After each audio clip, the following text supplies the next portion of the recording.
오늘은 요한복음 17장 대제사장 예수님의 기도 하나 되게 하옵소서라는 제목으로 말씀을 전하고자 합니다.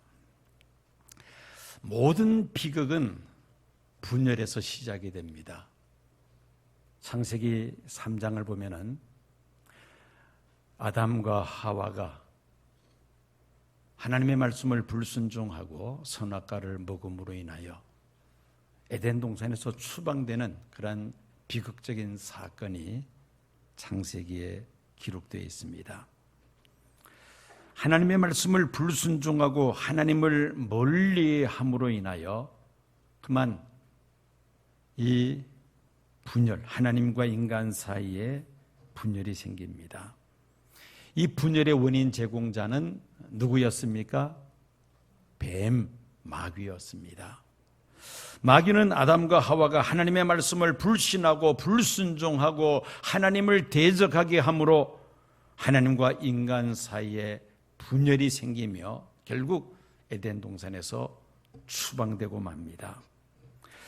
가정의 비극도 이 분열에서 시작이 됩니다. 부부간에 서로 뜻이 맞지 않아 이혼함으로 인하여 가정의 비극이 초래되죠. 당사자들은 물론이거니와 아무런 죄가 없는 자녀들에게 큰 마음의 상처를 주게 됩니다. 교회의 비극도 역시 이 분열에서 시작이 되죠. 로마서의 수신자인 로마 교회, 이 로마 교회는 오순절 마가의 다락방에서 성령의 충만함을 받은 예수님의 제자들이 나가서 복음을 외칠 때에 오순절을 맞이하여 저 멀리 로마에 살고 있던 유대인들이 예루살렘을 방문했다가 사도들이 전하는 예수 그리스도의 복음을 듣고 그들이 회개하고 예수 믿고 세례받고 그리고 로마로 돌아가서 세운 교회가 바로 로마 교회입니다. 예루살렘 교회만큼 로마 교회도 역사가 오래된 교회였습니다. 이 로마교는 유대인들이 중심이 되어서 교회가 운영이 되어졌습니다. 그러다가 주후 49년에 로마의 클라우디우스 황제가 로마시에 살고 있는 유대인들은 모두 다 추방시켜버리고 말았습니다. 이때 로마에 살고 있었던 예수 믿는 유대인들도 쫓겨나서 다른 나라로 이주할 수밖에 없는 상황이었습니다. 그러다가 주후 54년에 네로가 로마의 황제로 즉위하면서 추방되었던 그 유대인들 다시 로마로 돌아와서 살아와도 좋다는 기환령을 내립니다. 이때 예수 믿는 유대인들도 함께 로마로 돌아옵니다.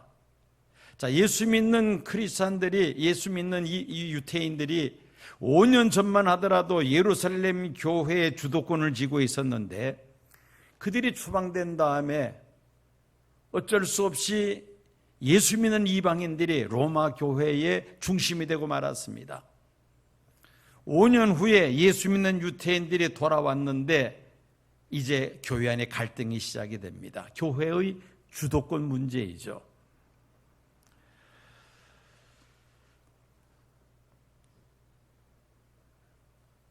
이런 상황에서 바울이 로마 교회 성도들에게 쓴 편지가 로마서입니다.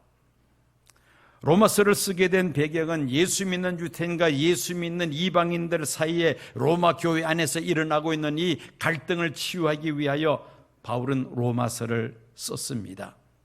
로마서 10장 12절 말씀, 유대인이나 헬라인이나 차별이 없습니다. 예수 안에는 유대인이나 이방이나 차이가 없다는 겁니다. 모두 다 하나라는 말씀이죠. 우리나라는 남과 북이 갈라지면서 비극이 시작이 됩니다. 이념과 권력 투쟁으로 남과 북이 분열되었으며 그로 인하여 많은 사람들이 희생이 되었고 많은 피해를 입었습니다. 아직도 이 상처는 아물지 않았으며 문제는 해결되지 않았습니다. 같은 대한민국 사람들까지도 또 지역적으로 동서로 갈라졌습니다. 정치인들이 권력을 잡기 위한 수단으로 지역 갈등을 부추기면서 자기의 세력 기반을 다지며 정치적 입지를 강화시켜 나왔습니다. 그런데 대한민국은 동서로만 갈라져 있는 것이 아니라 또 이데올로기로 좌파, 우파로 갈라졌습니다.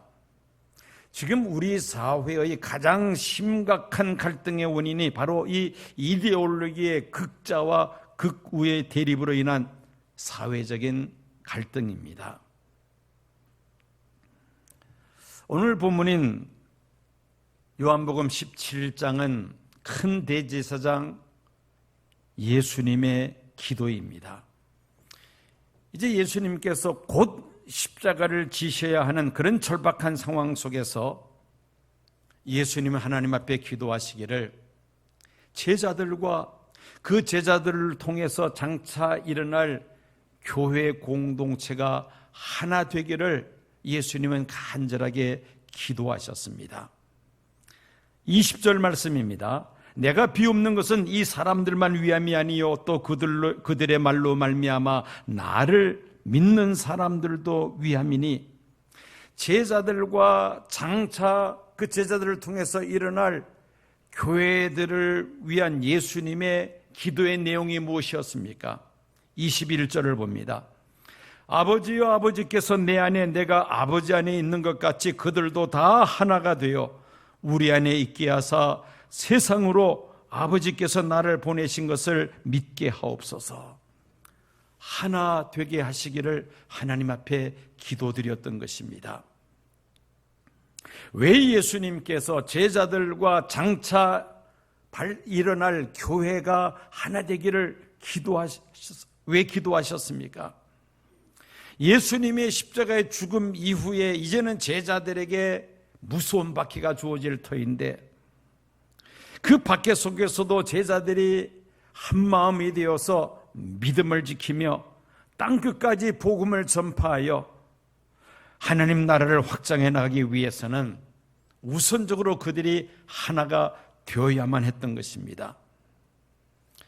여러분, 아무리 큰 교회라 할지라도요, 교인들이 하나 되지 못하고 교회가 분열이 되면은 밤낮으로 하는 일은 다투고 싸우는 일입니다. 그 외의 일은 할 수가 없습니다. 그런데 아무리 작은 교회라 할지라도 성도들이 하나가 되면은 하나님이 기뻐하시는 일들을 활발하게 이루어 나갈 수가 있습니다. 그래서 이 교회가 하나 된다는 것이 얼마나 중요한 일인지 모릅니다. 마귀를 그리스어로 디아볼로스라고 합니다. 디아볼로스라는 이 그리스어는 디아라는 단어와 볼로스라는 단어가 합성된 겁니다. 디아는 무엇 사이에 던지다라는 뜻이고, 죄송합니다. 디아는 뭐뭐 사이라는 뜻이고, 볼로스는 던지다는 뜻입니다. 마귀는 어떤 일을 하느냐? 사람과 사람 사이를 갈라놓는 일을 마귀가 합니다. 하나님과 사람 사이를 갈라놓는 일을 마귀가 합니다. 이게 바로 마귀의 사명입니다. 이간질하여 분열을 책동하는 존재, 이것이 바로 마귀의 역할이라는 것이죠. 에덴 동산에 이 마귀가 나타나서 하나님과 사람 사이를 이간질을 합니다. 그리고 사람과 사람 사이를 갈라놓습니다. 마귀의 역할은 분쟁을 통하여 서로 갈라지게 합니다. 교회 안에 마귀가 들어오면 성도와 성도 사이를 이간질시키며 서로 다투게 합니다. 결국은 교회가 와야 됩니다. 그러나 성령 하나님의 역사는 어떤 일을 하느냐? 교회가 하나 되게 하는 일을 성령 하나님께서 하시는 줄로 믿습니다. 예수님께서 이 요한복음 17장에서 마지막으로 그 큰 대제사장의 기도로서 기도하신 내용이 교회가 하나 되게 해달라는 그러한 기도였던 것입니다. 왜 교회가 하나 되어야만 합니까? 첫째는 예수를 믿음으로 우리는 한 가족이 되었기 때문이죠. 하나님을 멀리하면서 하나님 말씀대로 살지 못했던 그 모든 죄를 회개하고 그리고 예수님을 구주로 영접할 때에 하나님은 예수님 십자가의 피로 우리의 모든 더러운 죄를 사하시고 우리를 하나님의 자녀로 삼아주십니다. 교회는 하나님의 자녀들이 모인 이 공동체가 바로 교회입니다. 그러면 성도들은 무엇입니까? 한 하나님을 아버지로 섬기는 형제요 자매들인 것입니다. 성씨가 다르고 민족과 국가가 다르며 사용하는 언어가 다르고 문화가 다르며 피부 색깔이 다르다 할지라도 예수 믿고 한 하나님을 아버지로 섬기면 서로가 형제요 자매요 한 가족이라는 말씀입니다. 혈육이한 형제 자매는 세상에 살 동안만 그 관계가 이어집니다마는 예수 안에서의 형제 자매는 영원토록 지속되는 관계인 줄로 믿습니다. 하나님 나라에서도 계속해서 형제자매로서 영적 관계가, 가족 관계가 이루어진다는 말입니다. 한번 따라해 보시기 바랍니다. 우리는 영원한 가족입니다. 우리는 예수를 믿음으로 한 가족이 되었기에 하나가 되어야만 한다는 말씀입니다. 두 번째는 예수님께서 모범을 보여주셨기 때문입니다. 21절 말씀을 다시 봅니다. 아버지여 아버지께서 내 안에 내가 아버지 안에 있는 것 같이 그들도 다 하나가 되어 우리 안에 있게 하사 세상으로 아버지께서 나를 보내신 것을 믿게 하옵소서. 인류를 구원하시기 위하여 성삼위 하나님, 즉 성부 하나님, 성자 하나님, 성령 하나님은 하나가 되셨습니다. 성부 하나님은 인류를 구원하시기 위하여 성자 하나님 예수님을 이 세상에 아끼지 아니하시고 보내십니다. 성자 하나님 예수님은 성부 하나님의 뜻을 이루시기 위하여 인간의 몸을 입으시고 이 세상에 오셨고 가장 흉악한 죄수들을 처형할 때 사용되는 그 십자가에서 예수님은 돌아가십니다. 왜 예수님은 십자가에 돌아가셨습니까? 온 인류를 죄 가운데서 건져내는 그 하나님께서 기뻐하시는 그 일을 이루시기 위하여 예수님은 십자가에 달려 죽으십니다. 죽기까지 성부 하나님의 뜻에 복종하신 성자 하나님, 성부 하나님과 성자 하나님이 하나가 되셨다는 말씀이죠. 성령 하나님께서는 죄인들의 마음을 감동시키셔서 하나님 앞에서 죄인임을 깨닫게 하시고 예수님이 하나님의 아들이요 구세주이심을 믿게 하는 일을 누가 하십니까? 누가 하신다고요? 성령 하나님께서 그 일을 하시는 것입니다. 그러므로 인류를 구원하시는 일에 성부 하나님, 성자 하나님, 성령 하나님이 하나가 되셨다는 말씀입니다. 특별히 예수님은 하나 되는 일에 자신의 생명까지 내어놓으시고 십자가에 달려 죽으십니다.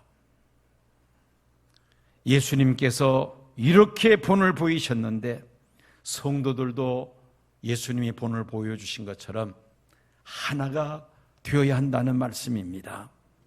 자, 이제 구체적으로 어떻게 하나가 될 수가 있겠는가? 첫째는 믿음으로 우리가 하나가 될 수가 있습니다. 예수 믿는 사람들을 만날 때에 저는 이런 생각을 합니다. 저분이 어느 교회의 교인일까?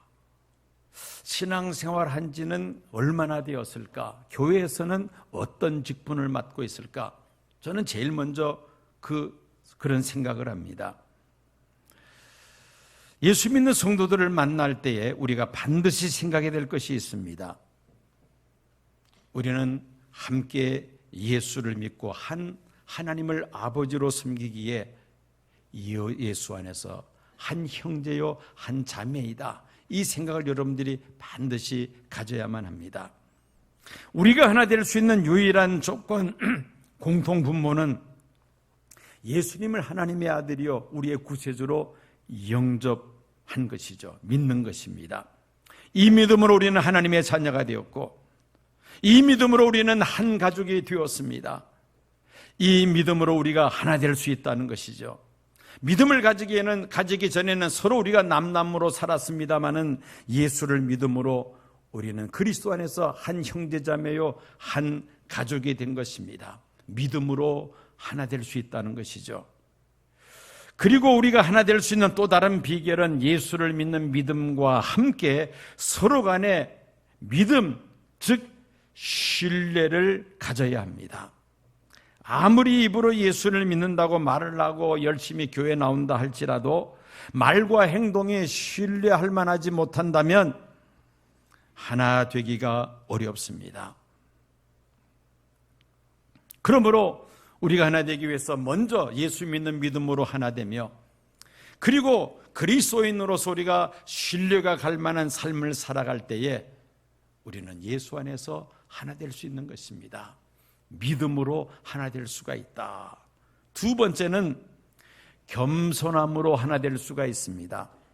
사람들마다 외모가 다 다르듯이 생각과 취향과 그리고 성격이 다 다릅니다. 이렇게 각기 다른 사람들이 어떻게 하나가 될 수가 있을까? 참 쉬운 일이 아니겠죠. 그런데 하나가 될 수 있는 방법이 있다면 그것은 바로 겸손입니다. 다른 사람을 나보다 낮게 여기는 그런 겸손한 마음을 가지고 있을 때에 우리는 하나가 될 수 있다는 것이죠. 스스로 자기를 낮추는 그런 공동체에서는 분쟁이 있을 수가 없습니다.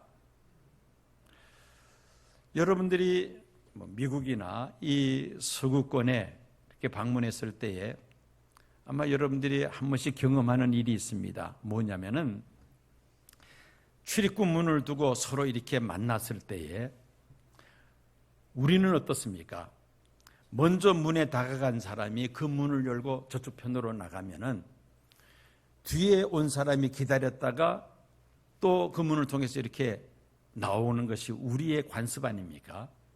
그런데요, 이 미국이나 서구 문화권에 가면 어떤 일을 경험하느냐면은 분명히 상대방이 먼저 문 앞으로 왔는데 문을 열고는 내가 지나가기를 기다리는 그런 일들이 가끔 있습니다. 그럴 때요, 빤히 쳐다보고 나를 어떻게 아나 이렇게 생각하지 마시고요. 그럴 때는 꼭 인사를 하고 지나가야 됩니다. 뭐라고 인사하면 될까요? 찬양대. 뭐라고 인사하면 될까요? 예? 옳지, 땡큐. 그 한마디면 됩니다. 우리 손원식 집사님 미국 가도 아무 염려 없습니다. 땡큐 한마디 하면 됩니다.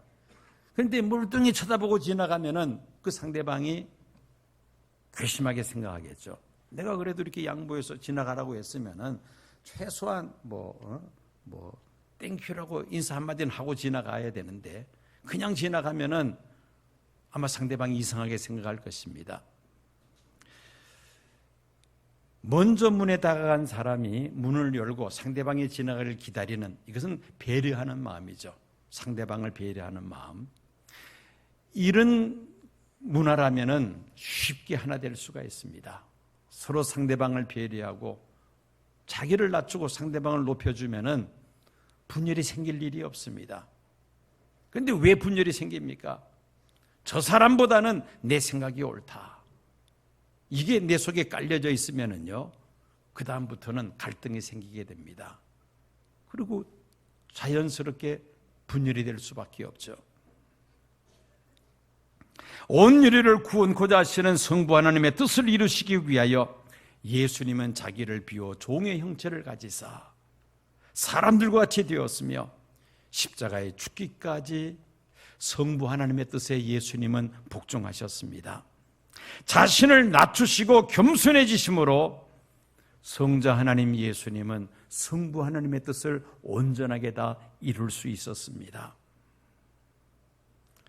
서로 자기 주장을 하고 자기 고집을 내세운다면 결코 그 공동체는 하나 될 수 없다는 것입니다. 겸손은 자기를 낮추고 상대방을 존중하는 것이죠. 성도들 간에 서로 존중할 때에, 서로 낮아질 때에 비로소 교회 공동체는 하나가 되는 줄로 믿습니다. 자, 하나가 되는 비결, 첫째는 뭐라고 했습니까? 벌써 잊어버렸습니까? 첫째는 믿음으로, 두 번째는 겸손으로 하나 될 수 있습니다. 세 번째는 사랑으로 하나 될 수가 있죠. 빌립보서 2장 1절 2절 말씀입니다. 그러므로 그리스도 안에 무슨 권면이나 사랑에 무슨 위로나 성령에 무슨 교제나 국률이나 자비가 있거든 마음을 같이하여 같은 사랑을 가지고 뜻을 합하여 한 마음을 품어. 같은 사랑을 가지고 그리고 뜻을 합할 때에 한 마음을 가질 수 있다. 즉 하나가 될 수 있다는 것입니다. 인도의 성자라고 불리우는 인도 해방 운동의 지도자였던 간디, 그가 어느 날 기차역 그 플랫폼에서 사람들과 대화를 나누다가 그 열차가 출발하는데 비로소 그제서야 그 열차에 올라타다가 그만 한 신발 한 짝이 열차에서 플랫폼으로 떨어지고 말았습니다. 이미 열차가 달리기 시작했기 때문에 내려서 신발을 한 짝을 찾는다는 것은 불가능한 그런 상황이었습니다. 그 당시는 또 이 신발 값이 비쌀 때였습니다. 바로 그때 간디는 다른 한쪽 발에 신고 있는 신발을 벗어다가 그 플랫폼으로 내던집니다. 이 갑작스러운 행동을 본 사람들이 모두 다 크게 놀랍니다. 신발 한 짝에 떨어진 것만 해도 아까운데 다른 한 짝마저 플랫폼으로 내던져버리고 말았으니까 왜 간디가 저런 행동을 할까? 사람들이 다 놀라서 쳐다봅니다. 그때 간디가 이런 말을 합니다. 어떤 가난한 사람이 떨어진 내 신 한 짝을 가지고 가진다고 할 때에 그게 그 사람에게 무슨 소용이 있겠습니까? 이 한 짝마저 내가 던져야 그 사람이 그걸 신고 다닐 수 있지 않겠습니까? 또 한 짝만 내 발에 있어봐야 그 신발이 무슨 소용이 있겠습니까? 하면서 그렇게 대답을 했다는 그런 일화가 있습니다. 비록 지극히 작은 일이지만은 다른 사람을 배려한다는 마음, 여기에서 이제 간디를 인도의 성자라는 칭호를 받게 하는 하나의 그 원동력이 되었다는 것이죠. 작은 일에 그렇게 상대방을 배려하는 그 마음, 또 이웃을 사랑하는 마음, 그 마음이 인도의 성자라는 호칭을 얻게 되었다는 것입니다. 하나님은 나만 사랑하시는 것이 아니라 이 자리에 계시는 모든 성도님들을 다 나만큼 하나님을 여러분들도 사랑하시는 줄로 믿습니다. 우리 모두는 다 하나님의 사랑을 받은 자들이 아닙니까? 그러므로 하나님께서 사랑하시는 분들에게 나도 당연히 그분들을 사랑해야 한다는 것이죠. 그럴 때 우리는 사랑으로 하나가 될 수가 있다는 것입니다. 마지막으로 우리가 동일한 목표를 가질 때 하나 될 수가 있습니다. 환경과 형편에 따라서 서로의 생각이 다를 수 있겠지만은 목표가 동일하면은 생각을 하나로 모을 수가 있다는 것입니다. 여러분, 우리의 목표는 무엇입니까? 성도들의 궁극적인 목표는 어디에 있습니까? 이 세상에서 출세하고 성공하고 잘 먹고 잘 살고 이것이 우리의 궁극적인 목표가 아니라 무엇이 우리의 궁극적인 목표라고요? 하나님의 나라. 하나님의 나라가 우리의 궁극적인 목표입니다. 성도들은 이 세상에서 영원토록 살 것으로 생각하지 않습니다. 성도들을 위하여 예비하신 영원한 하나님 나라를 유업으로 얻는 것이 바로 우리의 궁극적인 목표라는 것을 잘 알고 있습니다. 그러면 우리가 왜 사느냐? 삶의 목적이 무엇인가? 하나님 나라를 확장해 나가는 것이 우리의 삶의 목적이라고 말할 수 있습니다. 예수님께서 승천하시기 직전에 제자들에게 마지막으로 당부하신 말씀이 성령의 권능을 받고 예루살렘과 온 유대와 사마리아와 땅끝까지 이르러 내 증인이 되리라. 예수 그리스도의 복음을 땅끝까지 전파하는 거 아닙니까? 이것이 바로 하나님께서 우리에게 주신 사명입니다. 중국이 공산혁명이 일어나면서 공산화된 것이 당시 10억 명 전체 중국 인구가 들고 일어나서 혁명을 일으킨 것은 아니었습니다.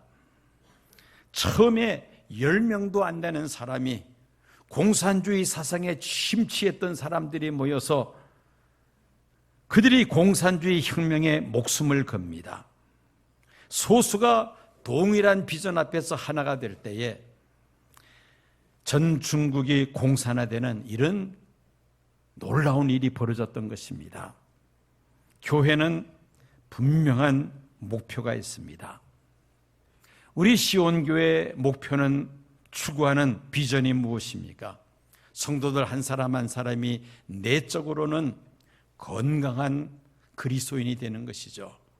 건강한 그리스도인은 어떤 사람입니까? 말씀과 삶이 함께하는 성도가 바로 건강한 성도가 아니겠습니까? 한 사람 한 사람 내적으로는 말씀과 삶이 함께하는 건강한 그리스도인이 되는 것이며, 외적인 목표는 무엇입니까?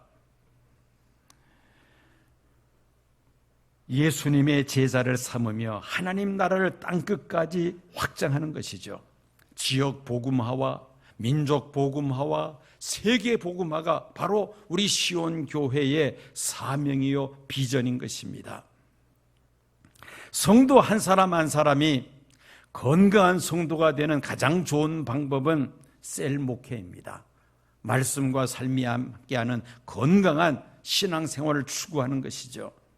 그리고 땅끝까지 복음을 전파하는 이 목표를 향해서 당회와 재직들과 성도들이 한마음 한뜻이 될 때에 하나님께서 우리 교회에 주신 그 비전을 넉넉히 다 이루게 될 줄로 믿습니다. 어제 조간신문에 난 그 기사였습니다. 아만다 리플리라는 사람이 쓴 극한 갈등이라는 책에 대한 소개의 기사였습니다. 그 기사에 이런 내용이 있었습니다. 아만다 리플리는 그의 저서에서 런던 킹스 칼리지 조사에 따르면 한국인 중에는 진보와 보수 사이에서 상당한 정도의 갈등이 존재한다고 생각하는 사람들이 조사 대상인 28개국 2만 3천 명 중에 가장 많은 것으로 나타났다. 왼쪽이 이제 책 표지입니다. High Conflict, 극한 갈등이라는 제목의 책입니다. 오른쪽에 있는 저 사람이 아만다 리플리라는 사람입니다. 저 사람이 이런 책을 썼는데 그 책 속에 그 여론조사한 것을 소개하고 있는데 그 런던 킹스 칼리지에서 조사했는데 한국 사회가 가장 갈등이 많은 사회, 진보와 보수 사이에 갈등이 가장 깊은 그런 사회라는 그런 내용입니다. 정치적 양극화, 이혼, 이웃 간의 층간 소음 분쟁, 노동쟁의에 이르기까지 옴짝달싹할 수도 없는 고도 갈등의 풍경을 보라. 문제는 교착 상태이다. 시야가 좁아지면 상대를 악마화하고 결국 가장 소중한 것에 해를 입힌다. 가족이든 나라든 심지어 자신의 목숨까지도. 충돌이나 슬픔 없이 사는 건 불가능하다. 그러나 갈등이 고도 갈등으로 변하면 마음의 집을 태워버린다. 당장 원하는 대로 되고 짜릿한 도파민이 분출된다 해도 곧 양육권 분쟁, 무리한 방문, 폭력, 비방전 등이 뒤를 잇는다. 고도 갈등에는 승자가 없다. 이 고도 갈등이라는 이 책 속에서 한국 사회의 그 단편을 우리가 볼 수가 있습니다. 우리 사회가 고도 갈등의 그런 사회라는 것입니다. 진보와 보수의 정치적 양극화로 우리 사회의 극한 갈등은 날로 커져나가고 있습니다. 이런 사회적인 현상은 사회 전반적으로 부정적인 그런 영향을 끼치고 있습니다. 오죽했으면은 가정에서도 부모와 자녀 사이에 정치 이야기는 하지 않는다고 하죠. 왜냐하면은 너무나도 이 세대 갈등의 골이 깊고 보수와 진보의 골이 너무나도 깊고 그 갈등이 크기 때문에 정치 문제만 나오면 부모와 자녀 간에도 싸움이 난다는 겁니다.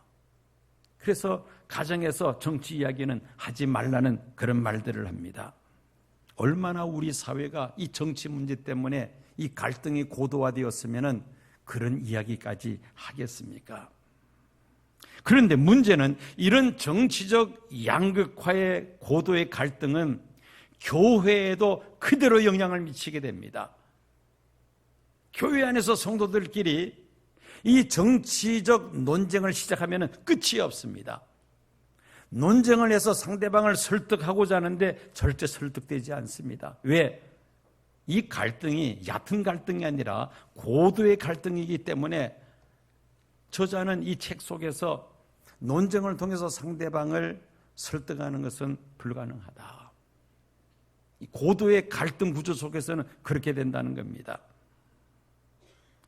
그래서 우리 한국교회는 교회 안에서 정치적 논쟁을 금합니다. 왜냐하면 이 정치적 논쟁이 시작되면 교회가 분열이 됩니다.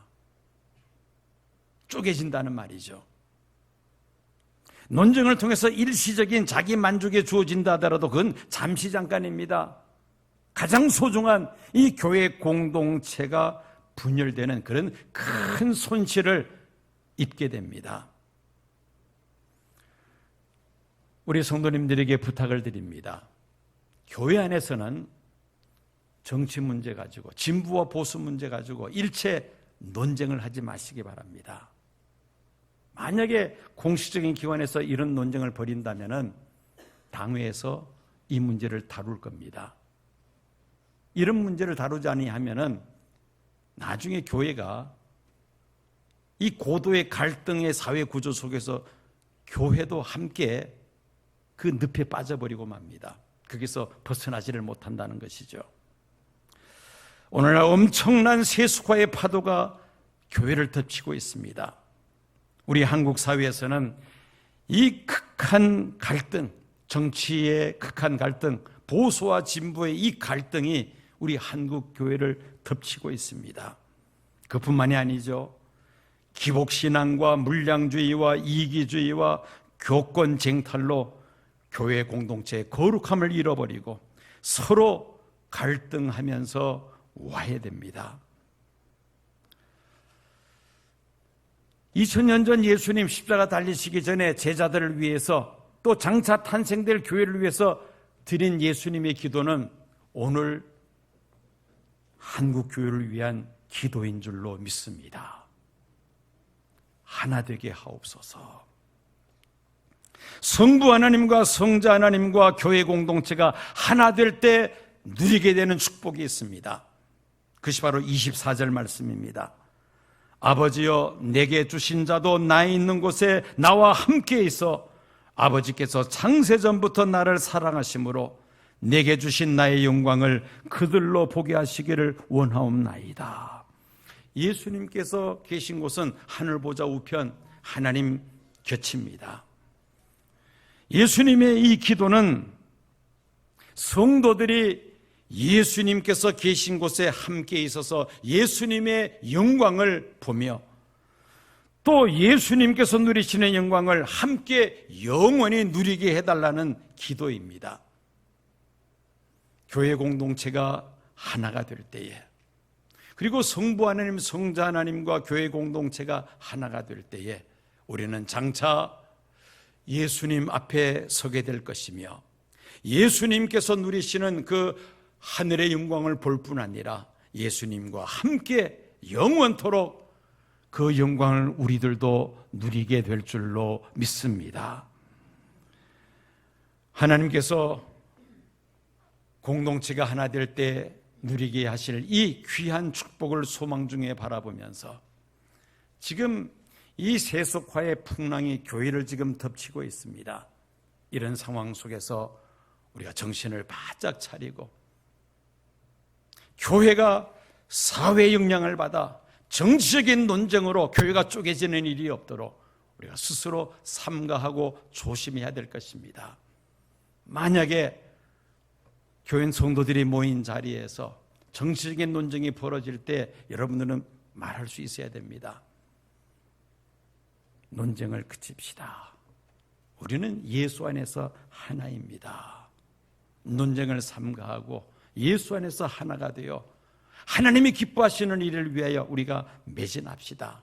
그 한마디 여러분들 하실 수 있어야 됩니다. 누군가가 그런 말을 하는 사람이 있다면 그 논쟁은 중단될 것입니다. 우리 시온교회 안에서는 그런 논쟁이 벌어지지 아니하도록 우리 성도님들이 서로가 조심하면서 믿음으로 그리고 사랑으로 겸손함으로 그리고 동일한 목표를 향해서 하나가 됨으로 이 험난한 세파를 헤쳐나가며 하나님께서 우리 교회에 주신 귀한 사명을 잘 감당할 수 있도록 더욱더 우리가 하나 되는 일에 힘써야 할 줄로 믿습니다.